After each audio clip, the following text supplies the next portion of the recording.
Fernanda se ajoelha na chuva diante de duas meninas encharcadas na porta da mansão. Uma segura o ursinho molhado, a outra aperta o cachorrinho tremendo. Não temos ninguém no mundo, suplica a maior. Roberto as observa, decidindo se abre a porta ou o coração. Roberto permanece imóvel por longos segundos, a chuva batendo nas pedras do jardim, enquanto seu olhar percorre as duas figuras pequenas e encharcadas que Fernanda protege com o próprio corpo.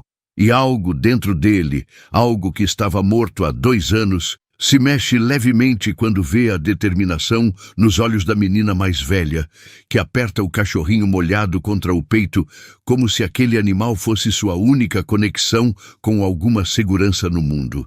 Ele respira fundo, sentindo o peso da decisão que precisa tomar, observando como a água escorre dos cabelos emaranhados das crianças e forma pequenos rios sobre o chão de pedra.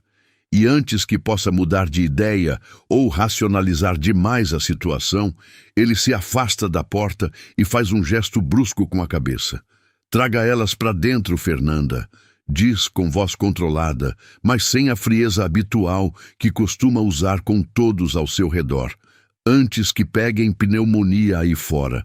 Ele vira as costas rapidamente, entrando na mansão, sem olhar para trás, deixando a porta aberta como um convite silencioso que faz Fernanda soltar o ar que nem percebeu estar prendendo desde que encontrou as meninas tremendo na entrada.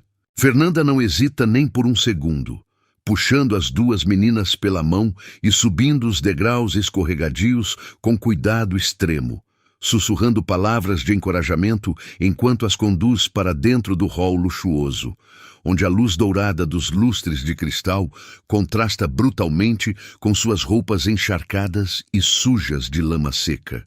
A água escorre das crianças e forma poças imediatas no mármore branco imaculado, misturando-se com a lama de seus pés descalços e machucados. Mas Fernanda ignora completamente a sujeira que ela mesma terá que limpar depois, focada apenas em tirar aquelas duas pequenas da tempestade que continua rugindo lá fora com intensidade assustadora.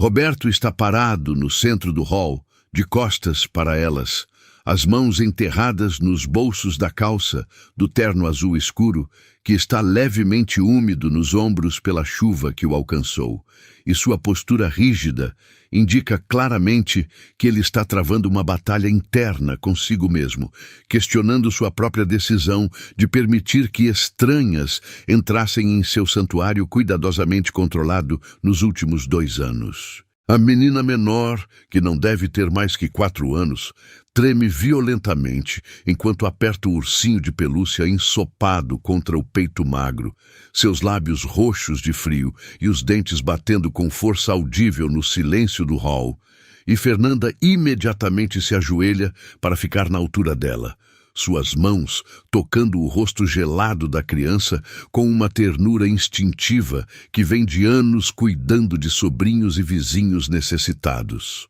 "Como vocês se chamam, queridas?" pergunta com voz suave e acolhedora, tentando transmitir toda a segurança que consegue naquele ambiente intimidante. E a menina maior, aparentemente com 6 ou 7 anos, olha cautelosamente para as costas largas de Roberto antes de responder, avaliando se é seguro falar na presença daquele homem alto e intimidador. "Eu sou a Beatriz, e essa é minha irmã Clarice", diz com uma voz que soa velha demais para a sua idade, carregando uma responsabilidade que nenhuma criança deveria ter que carregar sozinha, enquanto tenta secar o rosto da irmã com a manga encharcada de sua blusa rasgada. "Ela não fala muito porque tem medo de gente grande, mas eu cuido dela. Sempre cuidei desde que ficamos sozinhas há 3 meses, quando nossa mãe morreu." Roberto finalmente se vira devagar e pela primeira vez olha diretamente para as duas meninas com atenção real, seu rosto uma máscara de controle que não revela emoção alguma, mas Fernanda, que trabalha para ele há 5 anos, percebe algo diferente em seus olhos escuros, uma rachadura quase imperceptível na armadura que ele construiu ao redor do coração depois que Laura morreu no acidente terrível. Fernanda, leve-as para a área de serviço imediatamente, ordena com voz firme, mas não cruel, mantendo a distância emocional que se tornou sua segunda natureza, evitando olhar diretamente para os olhos suplicantes de Beatriz. Dê um banho quente, roupas secas e algo substancial para comer. Não quero que adoeçam dentro da minha casa. Amanhã cedo resolveremos a situação delas adequadamente com as autoridades competentes. Ele faz uma pausa calculada, olhando para o cachorrinho que geme baixinho nos braços de Beatriz. Um animal pequeno e ensopado, que parece tão perdido quanto as crianças. O animal fica na lavanderia. Não pode circular pela casa sujando os móveis. Isso não é negociável. Fernanda assente rapidamente, sabendo que não é momento para discussões ou questionamentos sobre suas ordens, e que aquela concessão já é maior do que esperava de um homem que se fechou completamente para o mundo, conduzindo as meninas pelo corredor largo que leva às dependências dos funcionários na parte de trás da mansão, seus passos ecoando no mármore, enquanto Roberto permanece sozinho no hall, observando as pegadas molhadas e lamacentas que elas deixaram para trás. Marcas de vulnerabilidade humana em seu espaço perfeitamente controlado e estéril. Quando as três desaparecem de sua vista, virando no corredor que leva à cozinha, ele caminha lentamente até a sala de estar, onde o silêncio costumava ser seu único companheiro fiel. Serve-se de uma dose generosa de uísque escocês, que custa mais que o salário mensal de muitas pessoas, e se deixa cair na poltrona de couro italiano, tentando processar o que acabou de acontecer, tentando ignorar a voz da esposa morta que ecoa em sua mente com clareza perturbadora, lembrando-o de todos os sonhos de paternidade que morreram junto com ela no acidente de 2 anos atrás, incluindo o sonho de encher aquela casa enorme de vida e alegria infantil. Na lavanderia aquecida e cheirando a sabão de coco e amaciante, Fernanda trabalha rapidamente para aquecer as 2 meninas, enchendo uma bacia grande com água morna, já que o banheiro de serviço está em reforma há semanas, tirando suas roupas encharcadas e rasgadas que cheiram a mofo, chuva e negligência, e envolvendo-as em toalhas grandes e macias que ela pega do armário de roupas de cama, esfregando vigorosamente para gerar calor em seus corpos magros e gelados, que tremem sem parar. Ela nota imediatamente os sinais claros de desnutrição prolongada e sistemática.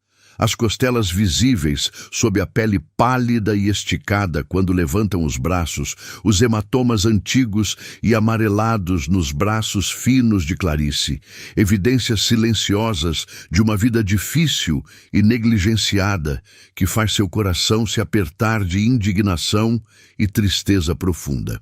Vocês estão seguras agora, ouviram bem? Sussurra enquanto ensaboa os cabelos emaranhados e cheios de nós de Clarice com movimentos gentis e pacientes, a água escura escorrendo pelo ralo e levando consigo dias de sujeira acumulada. Ninguém vai machucar vocês aqui. Eu prometo que vou cuidar de vocês enquanto estiverem nesta casa. O patrão tem essa cara fechada e séria, mas nunca faria mal a uma criança.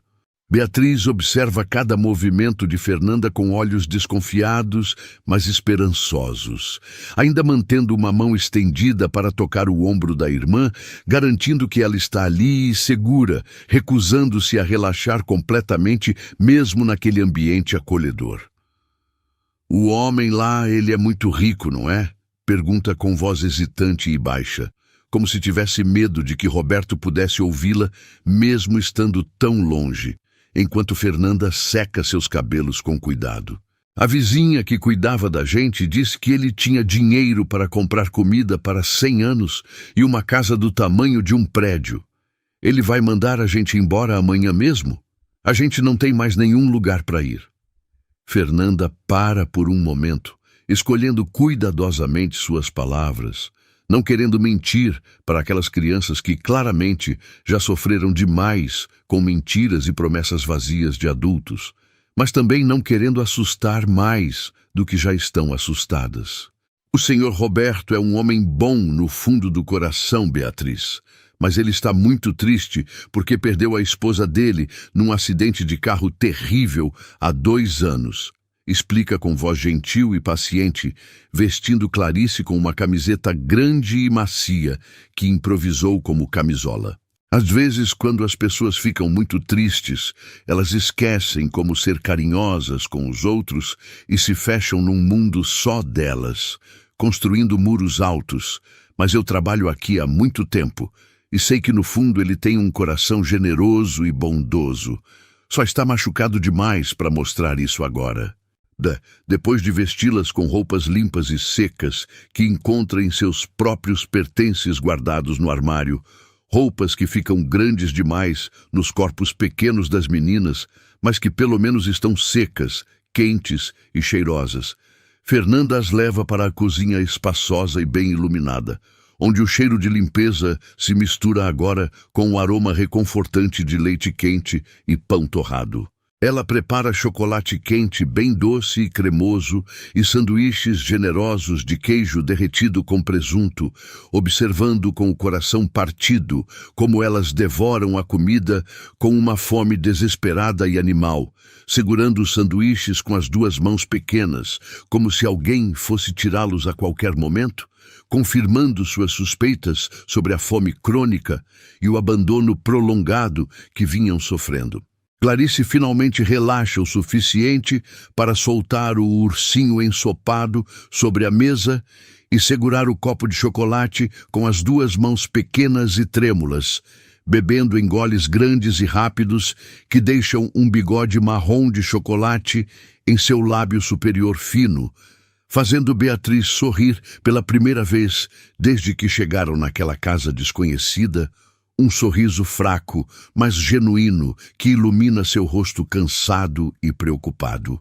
Enquanto isso, Roberto tenta desesperadamente se concentrar em documentos importantes espalhados em seu escritório particular, relatórios financeiros complexos que precisam de sua atenção urgente antes da reunião crucial de amanhã com investidores internacionais, mas o som distante de talheres batendo nos pratos e vozes baixas e hesitantes vindas da cozinha o perturba profundamente, invadindo o isolamento cuidadoso que ele cultivou com tanto esforço nos últimos 2 anos. Ele se levanta irritado com sua própria falta de concentração e incapacidade de focar no trabalho que sempre foi seu refúgio seguro, larga os papéis na mesa de mogno importado e caminha até a porta da cozinha com passos silenciosos, observando através da fresta estreita a cena doméstica que se desenrola diante dele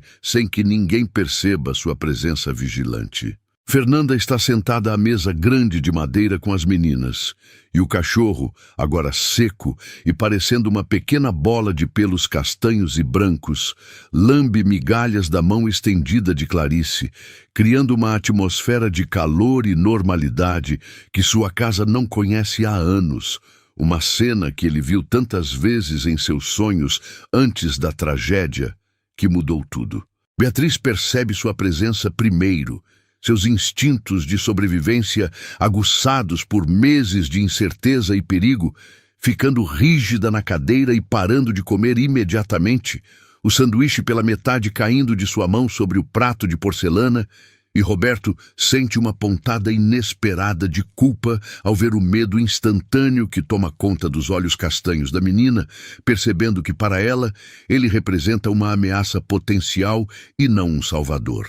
Fernanda segue o olhar assustado dela e se levanta rapidamente da cadeira, limpando as mãos no avental branco que usa sobre o uniforme, colocando-se instintivamente entre ele e as crianças como um escudo protetor, como uma leoa defendendo seus filhotes de um predador. Seu Roberto, elas já comeram bem e estão limpas e aquecidas. Eu ia arrumar o quarto de serviço pequeno para elas dormirem comigo esta noite, diz apressadamente, tentando ler a expressão indecifrável do patrão, colocando-se instintivamente entre ele e as crianças vulneráveis. Amanhã cedo, o senhor pode fazer todas as ligações necessárias para as autoridades competentes. Roberto entra na cozinha completamente, seus passos pesados ecoando no piso de cerâmica, seus olhos percorrendo os pratos vazios que foram limpos até a última migalha e as faces ainda magras das meninas que comeram como se não soubessem quando teriam outra refeição decente. E algo em sua expressão habitualmente dura se suaviza imperceptivelmente ao notar o tamanho minúsculo das mãos de Clarice segurando o copo grande, uma mudança tão sutil que apenas alguém que o conhece bem como Fernanda consegue notar. Quantos anos vocês têm exatamente? Pergunta diretamente, sua voz saindo mais gentil do que pretendia, sem o tom frio e distante que usa normalmente com estranhos, puxando uma cadeira e sentando-se na ponta oposta da mesa, mantendo uma distância segura, mas não ameaçadora. Beatriz levanta o queixo com uma coragem surpreendente para alguém tão pequeno e claramente assustado, engolindo o pedaço de pão que estava em sua boca e enfrentando o olhar dele com dignidade impressionante. Eu tenho 7 anos e Clarice tem 4, senhor. Responde com toda a dignidade que consegue reunir, endireitando as costas magras. A gente não vai dar trabalho nenhum, eu prometo. A gente sabe se virar sozinha desde sempre. Eu sei limpar casa, lavar louça e cozinhar um pouco e a Clarice é muito obediente e quieta. A declaração atinge Roberto como um soco direto no estômago. A maturidade forçada e antinatural daquela criança pequena, lembrando-o dolorosamente de sua própria infância difícil em um orfanato superlotado e frio, antes que o sucesso implacável nos negócios lhe trouxesse toda a segurança e conforto material que o dinheiro pode comprar, lembrando-o visceralmente de como é ter que crescer antes do tempo por necessidade de sobrevivência. De onde vocês vieram exatamente? Quem foi a pessoa responsável por trazê-las até aqui? Insiste, precisando entender a situação completamente antes de tomar qualquer decisão, precisando saber quem foi o covarde que abandonou 2 crianças na chuva. Por que estavam sozinhas na tempestade? Onde estão seus responsáveis legais? Beatriz troca um olhar rápido e significativo com Clarice antes de responder, e Roberto percebe a comunicação silenciosa entre as irmãs, o jeito como a mais velha protege instintivamente a menor de informações dolorosas demais, assumindo todo o peso emocional da responsabilidade, tocando seu braço magro em um gesto reconfortante. Nossa mãe, a Helena, morreu há exatamente 3 meses de uma doença ruim nos pulmões que a fazia tossir sangue, diz com voz firme, mas embargada pela emoção contida, as lágrimas ameaçando cair, mas sendo contidas por pura força de vontade. A gente não tem pai. Ele foi embora antes da Clarice nascer e nunca mais voltou. Nunca mandou nenhuma carta. A gente estava morando com a dona Marisa, uma vizinha que conhecia nossa mãe do trabalho na fábrica, mas ela disse ontem que não podia mais cuidar de nós, que o dinheiro que nossa mãe tinha deixado guardado tinha acabado e que 2 bocas extras eram muito peso na casa dela. Ela hesita, baixando os olhos para as mãos entrelaçadas no colo, claramente omitindo detalhes dolorosos demais para compartilhar com um estranho. Hoje de manhã, bem cedo, ela nos acordou, colocou nossas poucas roupas numa sacola de plástico e nos levou de carro até aqui. Ela parou na esquina, apontou para o portão grande e disse que aqui era um lugar bom, que o dono da casa era muito rico e bondoso e que talvez ele pudesse nos ajudar porque ele entendia como é ficar sozinho no mundo depois de perder quem a gente ama.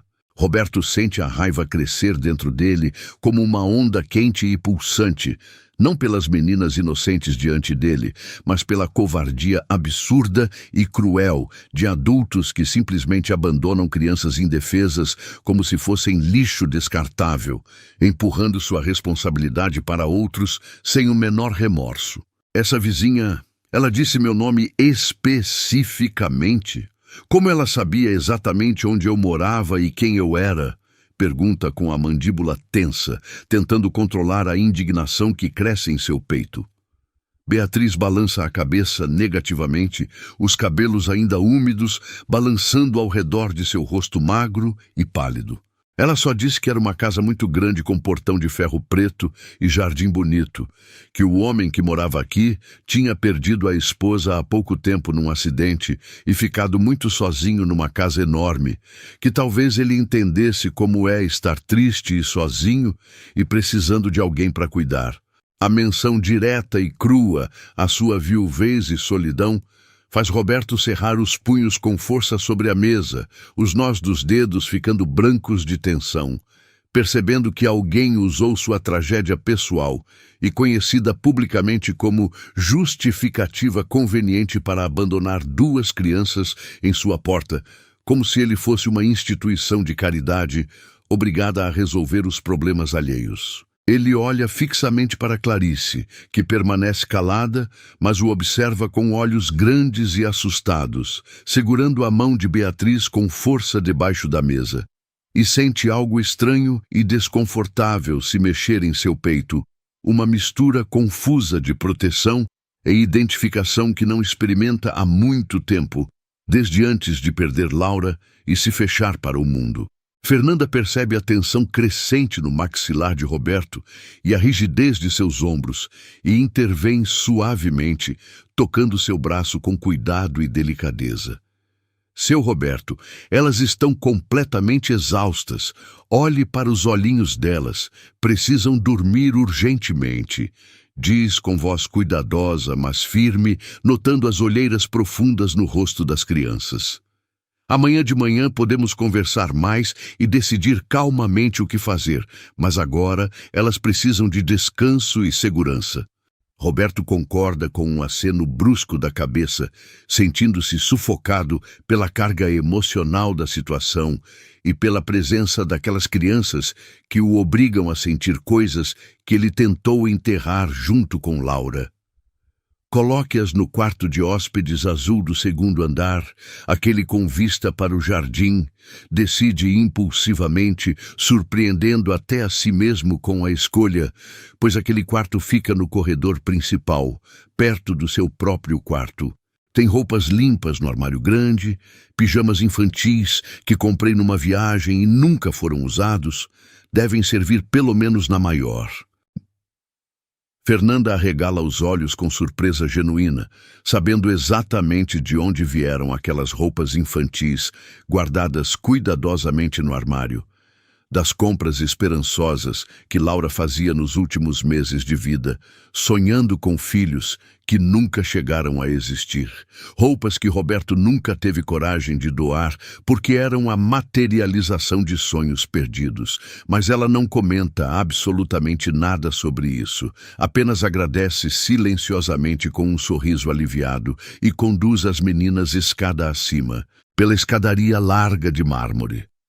Roberto as observa subir lentamente, notando como Beatriz guia Clarice com cuidado maternal, segurando sua mão pequena e esperando pacientemente quando ela tropeça nos degraus por causa do cansaço extremo. E quando elas finalmente desaparecem no corredor superior, ele volta para seu escritório, mas não consegue se concentrar em absolutamente nada, além daqueles olhos assustados e esperançosos que o observaram durante o jantar. Horas depois, quando a casa está completamente silenciosa e a chuva diminuiu para um chuvisco constante e melancólico, ele ouve passos leves e descalços na escada de madeira. Ele se vira rapidamente na poltrona e vê Beatriz parada na entrada da sala de estar, vestindo um pijama rosa de flanela com estampa de estrelas que fica vários tamanhos grande demais nela, as mangas cobrindo completamente suas mãos pequenas, segurando algo cuidadosamente contra o peito magro. "O que foi?" pergunta, o coração acelerando com preocupação imediata e instintiva. A Clarice piorou. "Ela está com febre ou passando mal?" "Não, senhor. Ela está dormindo bem pela primeira vez em semanas. A cama é muito macia e quentinha", responde Beatriz rapidamente, entrando na sala com passos hesitantes e inseguros, seus olhos pequenos percorrendo os móveis caros e as obras de arte nas paredes.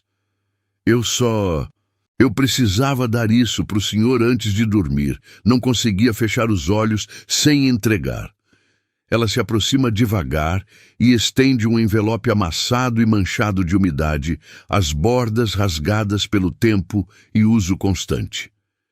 Minha mãe me fez prometer que se um dia a gente precisasse muito de ajuda e não tivesse mais ninguém no mundo inteiro, era para entregar isso para alguém de confiança que pudesse ler e entender. E o senhor deixou a gente entrar quando estava chovendo. Roberto pega o envelope com mãos trêmulas, notando seu próprio nome, Sr. Roberto, escrito em letra incerta e trêmula na frente, e sente um arrepio percorrer sua espinha. Ele o abre, rasgando o papel úmido com cuidado, e encontra uma carta curta escrita em papel de caderno pautado, datada de exatamente 3 meses atrás, com caneta azul que falha em alguns pontos. As palavras são simples e diretas, mas carregadas de desespero e esperança misturados, a caligrafia de uma mulher que sabia que estava morrendo. Senhor Roberto, se o senhor está lendo isso, é porque eu não consegui vencer a doença que está me matando aos poucos, e minhas meninas estão sozinhas no mundo. Minhas filhas Beatriz e Clarice são boas meninas, educadas e carinhosas. Não tem ninguém no mundo além uma da outra e da proteção de Deus. Sei que é muito pedir, sei que não tenho direito nenhum de cobrar isso, mas lembro de como o senhor e a dona Laura tratavam todos os funcionários com bondade e respeito quando eu trabalhava aí na limpeza há 5 anos. Por favor, pelo amor que o senhor tinha pela sua esposa e pela memória dela, não deixe elas irem para um orfanato ruim, onde vão ser separadas e maltratadas. Elas são tudo o que eu tenho neste mundo. Assinado, Helena Santos, ex-funcionária. Roberto baixa a carta lentamente, sentindo um nó doloroso na garganta que o impede de engolir. A memória de Helena voltando aos poucos através da névoa do tempo e da dor. Ela havia sido faxineira da mansão por quase 1 ano inteiro, uma mulher quieta, extremamente trabalhadora e honesta, que sempre fazia seu serviço com perfeição e dedicação, que saíra do emprego quando engravidou pela 2ª vez e nunca mais retornara ou mantivera contato. E ele se lembra vagamente de Laura, elogiando sempre a honestidade e dedicação dela. Ele olha para Beatriz, que espera sua reação com as mãos entrelaçadas nervosamente na frente do corpo pequeno, e sente o peso esmagador da responsabilidade que acabou de cair sobre seus ombros sem aviso. Um peso que ele não pediu, mas que agora não consegue simplesmente ignorar. Sua mãe era uma pessoa muito digna e trabalhadora, Beatriz, diz finalmente, sua voz mais suave e rouca que de costume, dobrando a carta com cuidado reverente e guardando-a no bolso da camisa, perto do coração que bate acelerado. Ela sempre fez seu trabalho com muito capricho e dedicação. Volte para a cama agora. Você precisa descansar. Amanhã não vou ligar para o conselho tutelar, nem para a polícia, como tinha planejado inicialmente. Vamos encontrar outra solução melhor para todas nós, eu prometo solenemente. O rosto magro da menina se ilumina com um sorriso tímido, mas genuíno, seus ombros relaxando pela primeira vez desde que chegou. O primeiro sorriso real que ele vê nela. Obrigada, tio Roberto, sussurra com voz embargada pela emoção, usando o tratamento carinhoso que soa estranhamente natural e familiar, saindo de sua boca pequena, antes de correr de volta para o quarto com passos leves que ecoam no corredor silencioso. Roberto fica sozinho na sala, segurando o copo de uísque, agora quente, e olhando fixamente para o retrato a óleo de Laura sobre a lareira de mármore, onde ela sorri eternamente jovem e radiante, congelada no tempo antes da tragédia. Pela primeira vez em 2 longos anos, ele consegue imaginar a voz dela claramente em sua cabeça, não com tristeza esmagadora, mas com firmeza e determinação, dizendo exatamente o que ela diria nessa situação complicada. Você sabe exatamente o que precisa fazer, Roberto. Não seja covarde agora. Essas meninas chegaram até nós por um motivo e você não vai virar as costas para elas como o mundo fez. Na manhã seguinte, Roberto acorda mais cedo que o habitual, antes mesmo do despertador tocar, com a luz dourada do sol, entrando pelas frestas da cortina pesada, indicando que a tempestade finalmente passou e deixou o ar limpo e fresco. Ele veste roupas casuais pela primeira vez em meses, uma calça jeans escura e uma camisa polo azul marinho, em vez do terno formal de sempre, um pequeno sinal visual de que algo fundamental mudou em sua rotina rígida e controlada. Ao descer para a cozinha às 7 da manhã, encontra Fernanda preparando pilhas altas de panquecas americanas douradas, o cheiro doce de baunilha e canela preenchendo o ar matinal, enquanto as meninas, já vestidas com as roupas novas que Fernanda conseguiu ajustar durante a noite, ajudam a pôr a mesa com cuidado extremo, uma cena doméstica caótica, mas bonita, que faz seu coração apertar de saudade e esperança misturadas ao mesmo tempo. Bom dia, diz simplesmente parando na porta da cozinha e observando a movimentação. E Clarice, que até então só falara sussurros inaudíveis para a irmã, o surpreende completamente virando-se e respondendo com voz clara e infantil. Bom dia, tio Roberto. A Fernanda está fazendo panqueca igual minha mãe fazia no meu aniversário quando tinha dinheiro para comprar os ingredientes. A naturalidade espontânea da criança o desarma completamente, quebrando qualquer barreira defensiva que ele ainda tentasse manter. E ele sente os cantos da boca se moverem em algo que quase pode ser chamado de sorriso genuíno, uma expressão que seu rosto esqueceu como fazer nos últimos 2 anos. Durante o café da manhã, tranquilo e ensolarado, ele observa as 2 meninas comerem com apetite saudável, mas ainda controlado, notando como Beatriz cuida discretamente de Clarice, limpando o canto da boca dela com o guardanapo, cortando sua panqueca em pedaços menores e garantindo que ela beba todo o leite antes de pedir mais suco de laranja.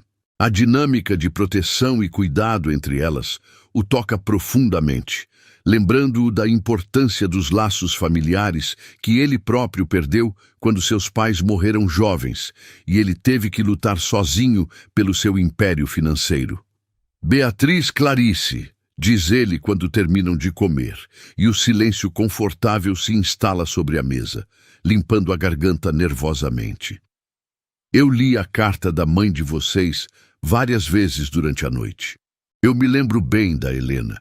Ela trabalhou aqui quando a casa estava sendo reformada há 5 anos. Era uma mulher muito boa e dedicada. Os olhos de Beatriz se enchem de lágrimas instantâneas e brilhantes ao ouvir o nome da mãe pronunciado com respeito. Ela falava muito bem do senhor e da dona Laura sempre, sussurra, segurando o garfo com força para controlar o tremor nas mãos. Dizia que vocês eram as pessoas mais bondosas e justas que ela conhecia e que a dona Laura deu um enxoval inteiro para ela quando eu nasci, com roupinhas e cobertores. Roberto sente um aperto doloroso no peito ao ouvir isso, uma lembrança esquecida que volta com força total. A situação de vocês é muito complicada, meninas. Continua ele, escolhendo as palavras cuidadosamente, tentando ser honesto e responsável. Eu moro sozinho há 2 anos, trabalho demais, viajo constantemente para reuniões e não sei absolutamente nada sobre cuidar de crianças. Minha vida não é adaptada para isso, nunca foi. Mas ele faz uma pausa longa e significativa, olhando para as 2 faces esperançosas, voltadas para ele como girassóis, buscando o sol. Mas eu não vou simplesmente abandonar vocês como todos os outros fizeram até agora. Vocês vão ficar aqui nesta casa enquanto eu encontro a melhor solução possível para todas nós, seja ela qual for. Isso eu prometo solenemente. Clarice inclina a cabeça para o lado, curiosa e inocente, seus pés pequenos balançando na cadeira alta demais para ela. O Senhor vai ser nosso Pai novo, então? Pergunta com a inocência brutal e direta das crianças pequenas que não entendem sutilezas ou diplomacia. A pergunta atinge Roberto como um raio direto no peito, paralisando-o por um segundo inteiro, e ele hesita visivelmente antes de conseguir responder, buscando o olhar encorajador de Fernanda, que sorri discretamente. Ser pai é uma responsabilidade muito grande e séria, Clarice. É a coisa mais importante e difícil do mundo.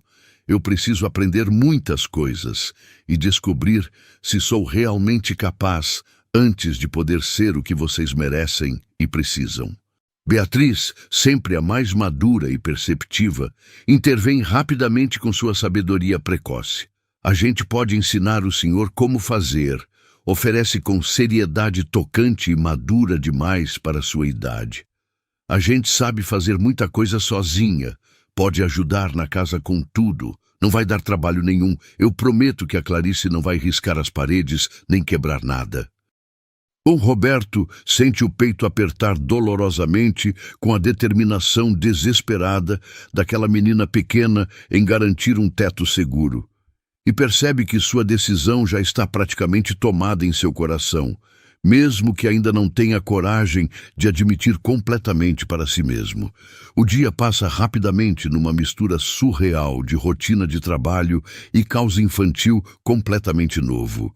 Fernanda leva as meninas para comprar roupas adequadas, sapatos confortáveis e alguns brinquedos básicos no shopping center, enquanto Roberto cancela 3 reuniões importantes e extremamente lucrativas para pesquisar freneticamente na internet sobre processos de guarda legal, adoção no Brasil e direitos da criança, imprimindo pilhas enormes de documentos jurídicos complexos. Quando elas retornam à tarde, carregadas de sacolas coloridas e com sorrisos genuínos nos rostos antes tão tristes, ele percebe como a casa enorme parece mais viva e completa, como se as paredes absorvessem a energia positiva delas e ganhassem cor.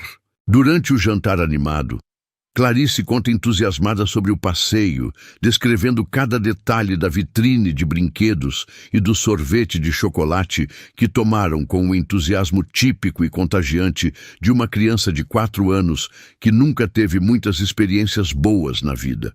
Enquanto Beatriz observa Roberto cuidadosamente, analisando suas reações como se tentasse decifrar se ele está se arrependendo de tê-las acolhido. O cachorro, que elas insistiram em batizar oficialmente de Bolinha, dorme tranquilamente aos pés da mesa sobre um tapete persa caríssimo, já completamente adaptado à nova rotina confortável e ignorando completamente a regra inicial de ficar confinado na lavanderia. Quando chega a hora de dormir, Roberto sente um impulso estranho e inexplicável e decide acompanhá-las pessoalmente até o quarto, uma atitude que surpreende até Fernanda, que o observa discretamente do corredor.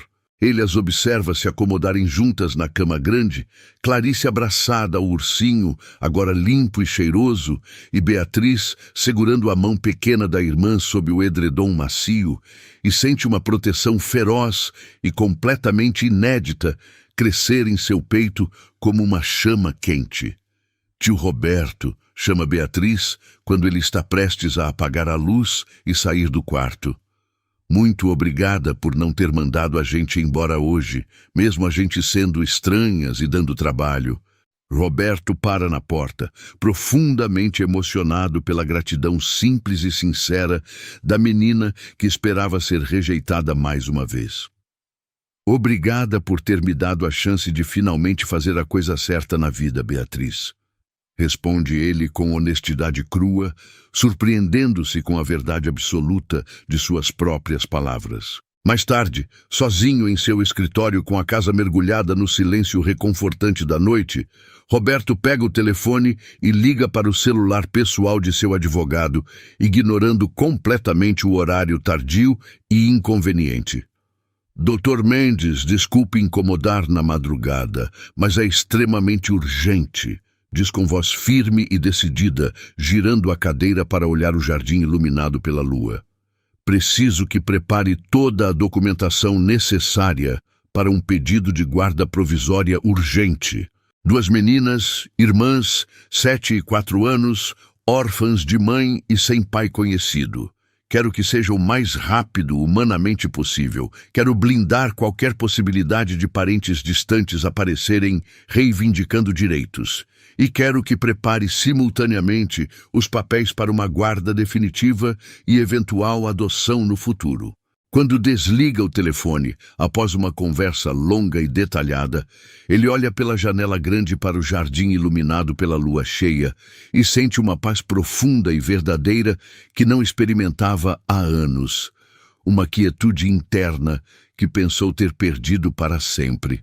Pela primeira vez desde a morte trágica de Laura, ele tem um propósito real e significativo que vai além de simplesmente sobreviver mecanicamente a cada dia vazio e acumular riqueza sem sentido. E essa sensação é ao mesmo tempo aterrorizante e completamente libertadora.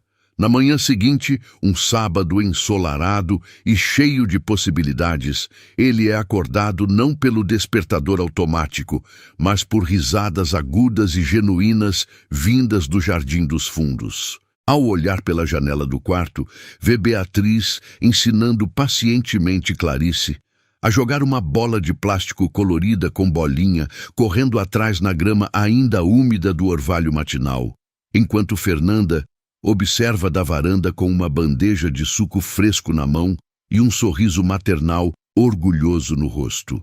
A cena é tão perfeita, tão cheia de vida, cor e esperança genuína, que ele sente os olhos arderem com lágrimas que não derrama há exatos 2 anos, sentindo a barreira final de seu luto se romper definitivamente. Ele desce as escadas correndo como um adolescente, vestindo roupas casuais novamente e sai para o jardim ensolarado, onde é recebido por Clarice, que, ao vê-lo, corre em sua direção com os braços pequenos abertos, sem qualquer hesitação ou medo. Tio Roberto, vem brincar com a gente. O Bolinha pegou a bola e não quer devolver, grita ela com alegria pura e contagiante. E antes que ele possa resistir ou pensar na dignidade de sua posição social, se encontra sentado na grama úmida, jogando bola com 2 meninas que riem como se nunca tivessem conhecido a tristeza do abandono ou a dor da perda.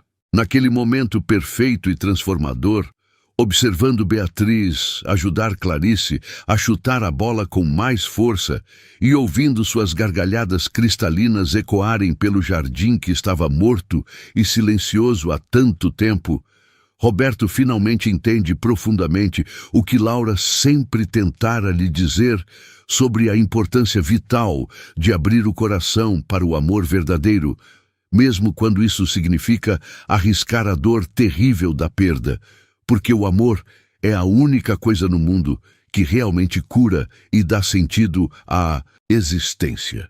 Ele olha para Fernanda, que observa a cena com lágrimas de felicidade genuína nos olhos, e depois para as 2 meninas que transformaram sua casa vazia e fria em um lar verdadeiramente cheio de vida em menos de 48 horas.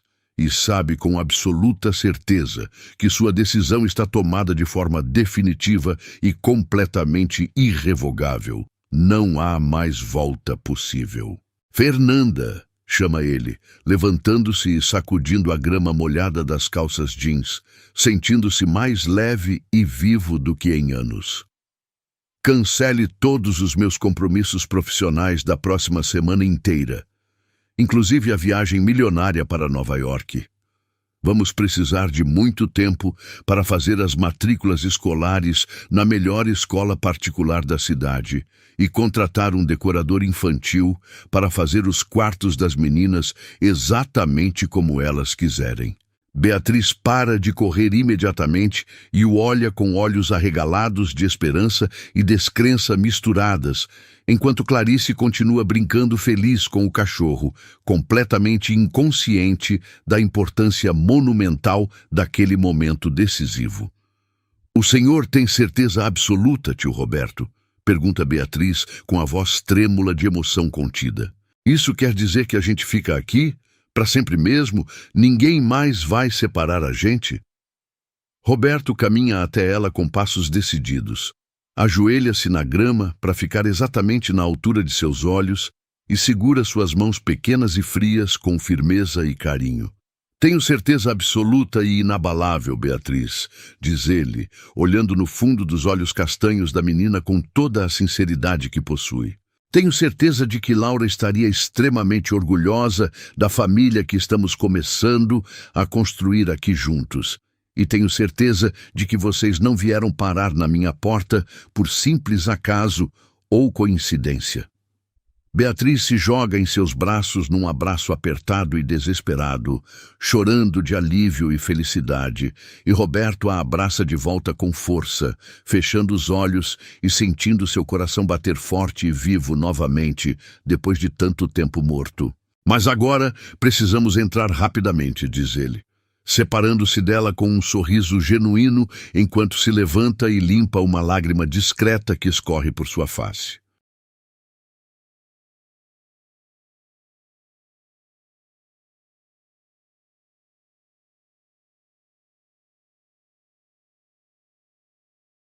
Porque o advogado vai chegar em exatamente 1 hora, com muitos papéis importantes para assinar. E eu preciso que vocês duas estejam presentes para me ajudar a explicar para ele que, a partir de hoje, absolutamente ninguém nunca mais vai conseguir tirar vocês de mim. Porque agora vocês são oficialmente minhas filhas, e eu sou o pai que vocês merecem ter. O advogado, doutor Mendes, chega pontualmente às 10 da manhã seguinte, carregando uma pasta de couro pesada, repleta de documentos que farão a diferença entre esperança e certeza legal para aquela nova família. Roberto o recebe na sala de estar, onde Beatriz e Clarice estão sentadas no sofá, vestindo roupas limpas que Fernanda preparou especialmente para a ocasião. Suas expressões misturando curiosidade infantil com a seriedade de quem já aprendeu que conversas de adultos podem mudar vidas inteiras. Meninas, este é o Dr. Mendes, o advogado que vai nos ajudar a fazer tudo certinho para que vocês fiquem comigo para sempre, explica Roberto, sentando-se entre elas e passando os braços ao redor de seus ombros pequenos. O advogado observa a cena com atenção profissional, notando imediatamente a naturalidade com que Roberto age como pai e a forma como as meninas se encostam nele buscando segurança. Senhor Roberto, antes de começarmos, preciso explicar o que vamos enfrentar, diz Dr. Mendes, abrindo a pasta e organizando papéis sobre a mesa. O processo de guarda provisória pode ser obtido rapidamente, mas a adoção definitiva é um caminho longo que pode levar até 2 anos, com avaliações psicológicas, visitas domiciliares e audiências judiciais. Beatriz ergue a mão timidamente. Isso quer dizer que alguém pode nos tirar daqui antes disso? Pergunta com voz pequena, mas determinada. Dr. Mendes se inclina em direção a ela com gentileza. A guarda provisória vai impedir isso, Beatriz. Uma vez que o juiz assinar o documento, vocês estarão legalmente protegidas aqui com seu pai.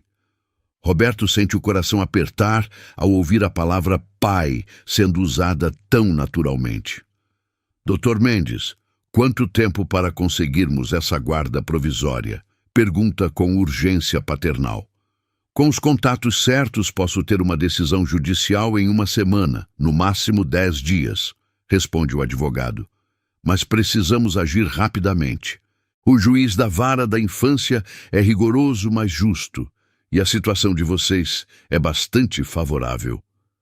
Durante as 3 horas seguintes, eles preenchem formulários intermináveis, assinam declarações e respondem perguntas detalhadas sobre rotina, planos educacionais e estrutura familiar. Fernanda é chamada para testemunhar sobre as circunstâncias da chegada das meninas, relatando com emoção visível como Clarice voltou a sorrir e como Beatriz começou a relaxar. Elas chegaram aqui como 2 criaturinhas assustadas e feridas, diz Fernanda, enxugando uma lágrima. Hoje de manhã eu as ouvi rindo no quarto, fazendo planos para decorar as paredes. Isso não tem preço, doutor. Na segunda-feira seguinte, Dr. Mendes protocola o pedido de guarda provisória no fórum, usando todos os seus contatos para acelerar o processo. Enquanto isso, Roberto reorganiza completamente sua rotina de trabalho, delegando responsabilidades cruciais para seus gerentes e estabelecendo que nenhuma reunião pode ser marcada nos horários de entrada e saída da escola das meninas. A primeira semana na escola particular é um teste de resistência emocional para todos. Beatriz fica intimidada com o ambiente luxuoso e as crianças confiantes que parecem ter nascido naquele mundo de privilégios. Clarice adapta-se mais facilmente, sua natureza doce conquistando rapidamente professores e colegas. O primeiro problema sério surge na terceira semana de aula. Beatriz chega em casa com o uniforme sujo e os olhos vermelhos de tanto chorar, jogando a mochila no chão com força. Elas ficam falando que eu sou uma intrusa, que não pertenço àquela escola porque não nasci rica, soluça ela, escondendo o rosto nas mãos. Disseram que você vai se cansar de brincar de pai e que logo vai me devolver. Roberto sente uma fúria gelada subir por sua espinha, mas se controla, ajoelhando-se na frente dela e segurando suas mãos com firmeza gentil. Beatriz, olhe para mim, diz ele com voz firme, mas carinhosa. Pessoas que falam essas coisas cruéis são pessoas que nunca conheceram amor verdadeiro. Você não foi adotada por caridade, você foi escolhida por amor. Você e Clarice me ensinaram a voltar a viver. Ele limpa as lágrimas do rosto dela. Amanhã cedo vou à escola conversar com a diretora sobre bullying. Ninguém vai maltratar minha filha e continuar impune. E quero que você entenda, você pertence a qualquer lugar onde escolher estar, porque você tem valor próprio. Na manhã seguinte, Roberto chega à escola vestindo seu melhor terno e carregando a autoridade natural de quem está acostumado a resolver problemas complexos. A conversa com a diretora é tensa, mas produtiva, resultando em uma palestra obrigatória sobre diversidade familiar para todas as turmas. Senhora diretora, eu pago uma mensalidade altíssima para que minhas filhas tenham educação de qualidade, e isso inclui educação emocional, diz ele com voz inflexível. Se esta instituição não consegue garantir um ambiente seguro para todas as crianças, talvez eu precise reconsiderar meu investimento aqui. A mudança no ambiente escolar é gradual, mas perceptível. Beatriz começa a fazer amizades genuínas e suas notas melhoram consistentemente. Roberto faz questão de participar ativamente da vida escolar das meninas, comparecendo a todas as reuniões, apresentações e eventos, sempre acompanhado de Fernanda, que rapidamente se torna conhecida como a mãe das meninas entre os outros pais. 6 meses após aquela noite chuvosa, chega finalmente a ligação esperada. Senhor, Roberto, temos a decisão judicial, anuncia Dr. Mendes com satisfação evidente. O juiz concedeu a guarda provisória imediata e autorizou o início do processo de adoção definitiva. Beatriz e Clarice agora são oficialmente suas filhas perante a lei. Roberto fecha os olhos, sentindo um alívio tão profundo que suas pernas quase cedem e, quando desliga, corre para o jardim onde as meninas brincam. Meninas, venham aqui, grita ele, e quando elas correm em sua direção, ele as pega no colo, girando com elas. Agora é oficial. Vocês são minhas filhas perante a lei. Ninguém nunca mais vai conseguir separar nossa família. Beatriz se agarra ao pescoço dele, chorando de alívio, enquanto Clarice grita de alegria, percebendo a importância do momento pela emoção dos adultos. Naquela noite, depois de um jantar comemorativo, Roberto coloca as meninas para dormir com o ritual que se tornou sagrado. Senta na beira da cama de cada uma, lê uma história e conversa sobre o dia. Pai, diz Beatriz, obrigada por ter lutado por nós mesmo quando a gente não tinha nada para oferecer. Roberto sente a garganta apertar. Beatriz, Vocês me deram tudo, um motivo para sorrir de novo, uma razão para acordar feliz, a chance de ser pai. Eu que deveria agradecer. Os meses seguintes trazem uma estabilidade emocional que Roberto não sentia há anos. A casa pulsa com vida e alegria. Roberto aprende a equilibrar trabalho e família, nunca perdendo eventos importantes. Ele está presente na apresentação de dança de Clarice, gravando cada segundo com orgulho paternal, e ajuda Beatriz com seu projeto de ciências, passando um fim de semana inteiro construindo uma maquete que ganha o primeiro lugar na feira. Durante esse período, algo sutil, mas poderoso, começa a florescer entre Roberto e Fernanda. A convivência diária, o cuidado compartilhado pelas meninas, as decisões tomadas em conjunto os aproximam de maneiras que vão além da relação profissional. Roberto começa a depender dela, não só para a logística doméstica, mas para conselhos sobre paternidade, para compartilhar as pequenas vitórias do dia a dia e para a companhia reconfortante nas noites depois que as crianças dormem. Uma noite, enquanto organizam juntos os brinquedos espalhados pela sala, Roberto para e observa Fernanda dobrar cuidadosamente os vestidos das bonecas de Clarice. "Fernanda", diz ele suavemente, "eu não sei como agradecer tudo o que você fez por nós. Você não apenas cuidou das meninas, você me ensinou a ser pai." Fernanda sente o rosto queimar, desviando o olhar. "Você sempre teve bondade no coração, Roberto. Só precisava de um motivo para deixá-la sair." Quando ela pronuncia seu nome sem o título formal, algo muda no ar entre eles. As meninas, com a sabedoria intuitiva das crianças, percebem a mudança antes dos próprios adultos. "Por que o papai não namora a Fernanda?" pergunta Clarice um dia, fazendo Roberto engasgar e Fernanda derrubar o garfo. Beatriz complementa com sua lógica prática. Vocês já agem como pai e mãe mesmo. Só falta oficializar." O constrangimento inicial dá lugar a uma tensão elétrica nos dias seguintes, com Roberto notando detalhes que antes passavam despercebidos. A forma como os olhos de Fernanda brilham quando ela sorri, a delicadeza de seus gestos, a força tranquila que ela emana. O primeiro grande teste da nova família chega no aniversário de 8 anos de Beatriz.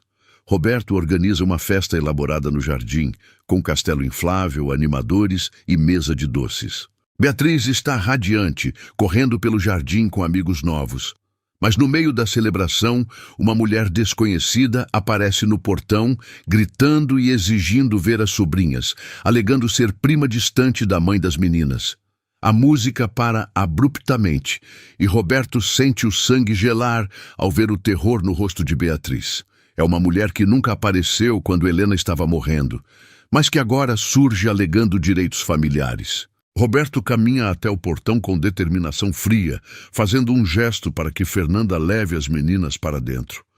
"Você teve sua oportunidade quando elas estavam passando fome", diz Roberto, sua voz baixa e letal. "Agora elas são minhas filhas perante a lei. Se você se aproximar novamente, meus advogados farão de sua vida um inferno legal. Estou sendo claro?" A mulher recua, murmurando desculpas, e quando Roberto volta para dentro, encontra Beatriz escondida atrás do sofá, tremendo. Ele se senta no chão ao lado dela e a puxa para o colo. "Ninguém vai levar você, Beatriz. Eu prometi que seria seu pai para sempre, e pais de verdade protegem seus filhos de tudo." A menina soluça em seu ombro. "Eu tenho medo, pai. Tenho medo de acordar e descobrir que tudo isso foi só um sonho." Roberto aperta-a mais forte. "Então vamos fazer um pacto. Toda manhã eu vou estar aqui para dizer bom dia. Todo dia vou estar esperando quando você voltar da escola. E toda noite vou estar aqui para dar boa noite." Isso é o que pais fazem. O processo de adoção definitiva avança com Roberto, enfrentando cada etapa com determinação. As entrevistas psicológicas são extensas, com profissionais tentando encontrar falhas em suas motivações. Uma psicóloga particularmente rigorosa questiona suas razões. Senhor Roberto, o senhor é um homem solteiro e extremamente ocupado. Por que assumir uma responsabilidade tão complexa? Roberto respira fundo antes de responder com honestidade crua. Doutora, porque caridade é dar dinheiro para aliviar a consciência, mas paternidade é dar amor, tempo e vida. Beatriz e Clarice não precisavam de um cheque. Elas precisavam de um pai que as amasse incondicionalmente. E eu descobri que precisava tanto delas quanto elas precisavam de mim. Elas me ensinaram a viver novamente. As visitas domiciliares são frequentes, com assistentes sociais, inspecionando cada aspecto da rotina familiar. Uma assistente social experiente fica impressionada durante uma visita surpresa. Senhor Roberto, em 15 anos fazendo esse trabalho, raramente vi um vínculo tão genuíno se formar tão rapidamente, comenta ela, observando Roberto ajudar Clarice com a lição enquanto Beatriz prepara um lanche sob supervisão de Fernanda. Isso não parece adoção, parece família que sempre existiu. 1 ano e meio após aquela noite chuvosa, Roberto está sentado na sala de audiências do fórum, com Beatriz e Clarice ao seu lado, usando vestidos elegantes escolhidos especialmente para a ocasião. Fernanda está na fileira de trás como testemunha, suas mãos entrelaçadas nervosamente, rezando silenciosamente.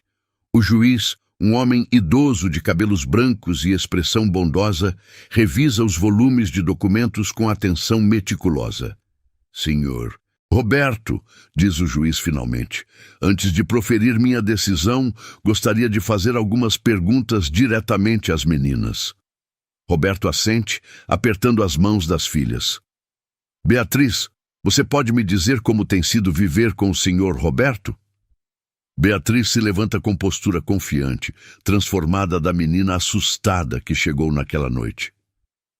Senhor juiz, começa ela com voz clara, o papai Roberto mudou completamente nossa vida.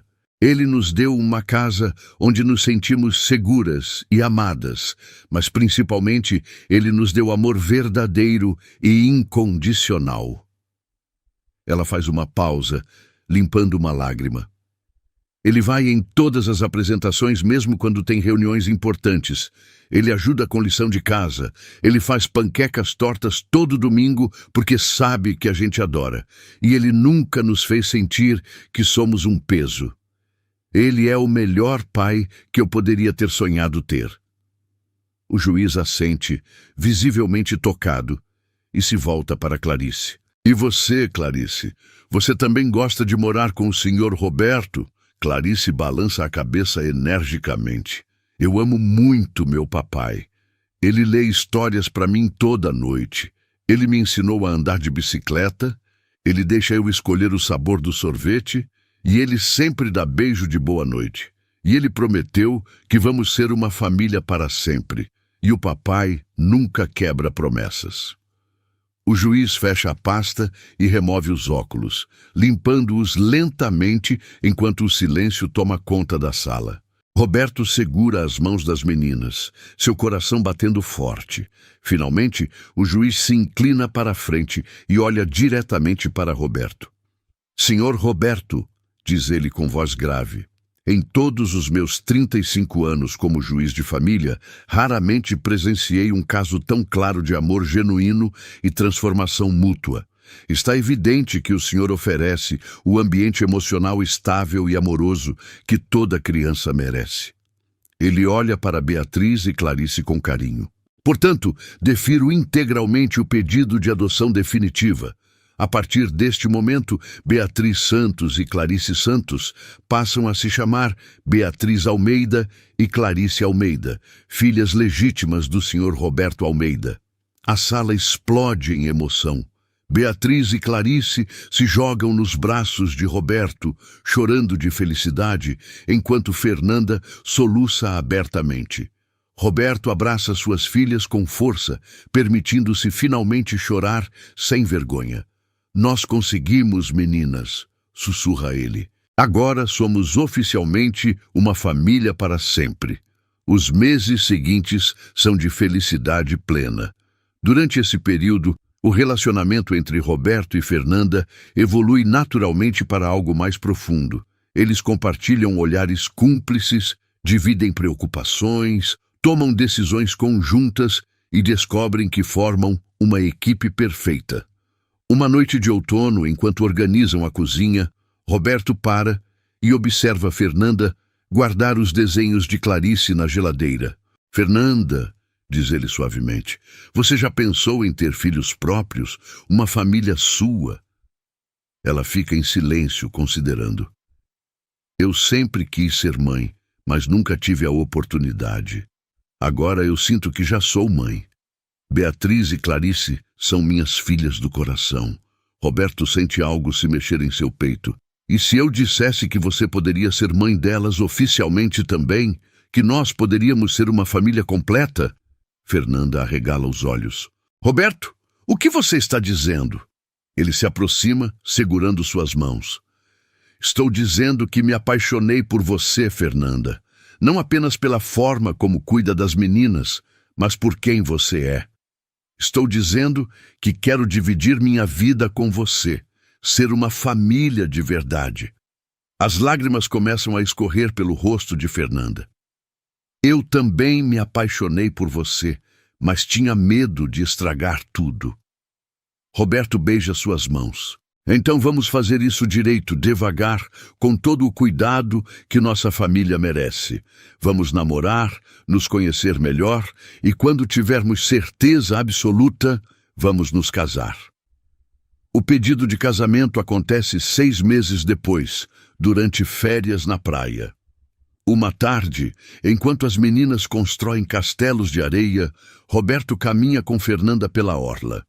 Ele para de repente, tira uma caixinha de veludo do bolso e se ajoelha na areia molhada. "Fernanda", diz ele, a voz tremendo, "você entrou na minha vida pela porta de serviço, mas conquistou meu coração inteiro. Você amou minhas filhas antes mesmo de serem minhas. Você cuidou de mim quando eu não sabia como cuidar de mim mesmo." Ele abre a caixinha, revelando um anel simples, mas elegante. "Você aceita se casar comigo e ser oficialmente a mãe de Beatriz e Clarice?" Fernanda chora abertamente, e seu sim é levado pela brisa do mar, selado com um beijo apaixonado. O casamento acontece 8 meses depois, no jardim da mansão onde tudo começou. Beatriz e Clarice são as daminhas, espalhando pétalas de rosas pelo caminho.